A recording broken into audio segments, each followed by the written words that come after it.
Olá, Ô, Sérgio, sempre bom falar com você mais uma vez. Não poderia deixar de falar com você, exaltar o melhor do cinema nacional falando sobre esse documentário maravilhoso, Três Obás de Xangô, que ganhou o mundo em vários festivais e agora, enfim, chega ao grande público. E eu fico muito feliz em fazer parte dessa divulgação dessa obra maravilhosa do nosso cinema. Serei bem breve nas minhas perguntas, tá bom? tá bom, prazer. Prazer Vamos lá, sempre Sérgio. grande falar com você. É, Sérgio, a narrativa do filme é um ponto muito curioso porque ela é costurada pela voz do icônico Lázaro Ramos. Como surgiu a ideia de trazer ele como narrador e qual a importância dessa escolha para essa obra em específico? Você poderia Nossa, compartilhar, isso, por favor? isso foi totalmente do acaso, assim, né? Porque a gente, quando surgiu a primeira ideia de fazer o filme, eu fui convidado pelo Diogo, tinha a ideia de fazer narrações de cartas. Aí eu pensei logo, né? Documentário, não tem muita grana, vou chamar os amigos. Aí pensei logo em Lázaro e Wagner, e para pedir para eles lerem, porque a gente não tinha, né, pedir de amizade.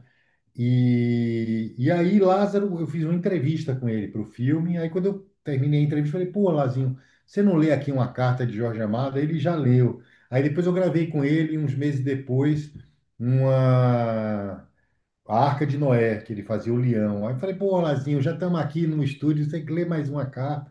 Aí depois eu encontrei com ele: lê mais um aqui. Ele foi fazendo, não foi uma coisa pensada e planejada, e uma coisa engraçada. E que eu mandei lá no início, né, o filme para Wagner Moura ler, e eu tinha a ideia de, pô, se tiver carta eu vou dividir entre os dois, ou deixa eu talvez chamar o João Miguel, algum outro amigo baiano. Aí Wagner falou: porra, adorei o filme, me emocionei pra caramba, ele tem um defeito grave.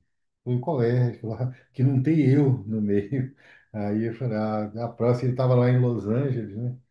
Mas, enfim, não foi nada pensado, assim, foi mais aquela coisa de brodagem.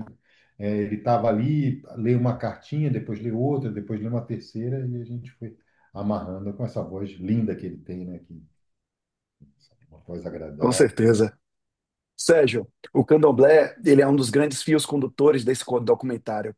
Eu queria saber como foi o processo de retratar essa espiritualidade com respeito, sem cair em determinados tipos de estereótipos. Poderia Para exemplificar, por mim, favor? assim, é uma coisa, essa aproximação do candomblé é muito minha, porque eu fui criado, né? Minha mãe era uma militante na luta contra a intolerância religiosa. Ela estava sempre, e eu sempre fui muito grudado com ela, então ela ia para os encontros, para as reuniões, sempre participava dessas reuniões contra a intolerância religiosa, na Federação do Culto Afro-Brasileiro, na Sociedade Protetora dos Desvalidos. Ela estava sempre nos blocos afro, ela sempre estava metida.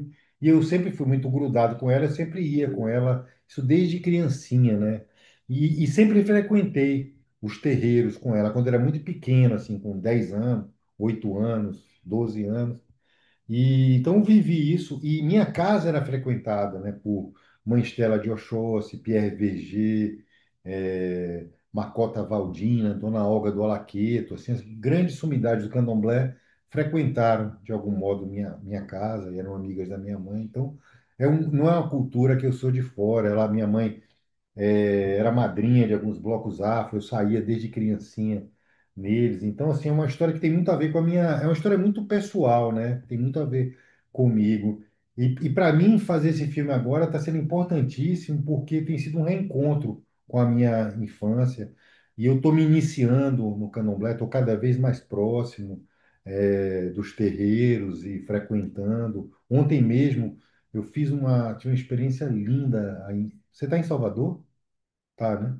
Ou não? Tô em Mato São João, do lado de Ah, Salvador. é do lado. Então, eu estava Isso. mais do lado ainda. Eu estava em Lauro de Freitas, em Portão, Ah, sim, e sei. teve uma caminhada linda contra a intolerância religiosa e contra o racismo. Linda. Se você ver no Instagram, tem umas fotos bacanas. Vou ver Crianças, sim. as crianças de branco com a faixa não ao racismo, sabe? Tão bonito assim. Tem sido muito importante assim. E agora cada vez eu quero estar mais próximo, assim, o mundo me deixa feliz. Ontem eu tirei umas fotos lá, minha namorada falou: "Nossa, você está com a cara tão boa, está com uma felicidade. Tá nesse mundo me deixa feliz, sabe? Então eu quero cada vez estar mais próximo desse universo." Com certeza, Sérgio. E o filme ele leva o título Três Obás de Xangô porque fala de três artistas icônicas e você documentou, mostrou o cotidiano deles na Bahia. Eu queria saber para você qual é a essência da baianidade que atravessa as obras desses três artistas. Eu vou dizer algumas coisas assim, sabe? Não vai ser uma essência, mas eu acho que tem Certo. que são como se fossem cada essência dessa é um capítulo do filme. Primeiro, o feminino. Eu sempre tive a sensação de que a Bahia é feminina. Quem comanda, por exemplo, a minha tese é que, na verdade, a Bahia não foi inventada por eles, ela foi traduzida por eles, mas acho que a Bahia foi inventada por essas grandes mulheres negras, as Iororixás, Mãe Aninha, Mãe Senhora, Mãe Menininha do Gantuá, Mãe Estela, Dona Olga do Laqueto. Eu acho que elas inventaram a Bahia e eles foram os tradutores, né? E eu fiquei feliz quando no documentário, por exemplo, o Muniz Sodré diz que nem em poucas civilizações no mundo o feminino teve tão bem resolvido quanto no Candomblé e quando Dorival Caymmi conclama as pessoas e diz assim: acredita na Bahia, acredita no feminino das coisas que ele fala, acredita. E eu acho que a Bahia, então, eu acho que tem a coisa feminina, esse lado, que eu acho que esse feminino, esse culto ao feminino se revela inclusive no comportamento dos homens, assim. Você vê o Caetano, o Gilberto Gil, o Dorival Caymmi, o... tem uma delicadeza no trato, ou no jeito de sambar do Xande. Tem um jeito que o feminino não é colocado de lado, né? As pessoas não têm vergonha do feminino. Eu acho que isso tem muito a ver com a Bahia. Acho que tem uma coisa do mar também que ela permeia tudo, esse recôncavo, Salvador, muito permeado pelo mar, e ele é muito forte na obra de Jorge, na obra de Caim, na obra de Caribé.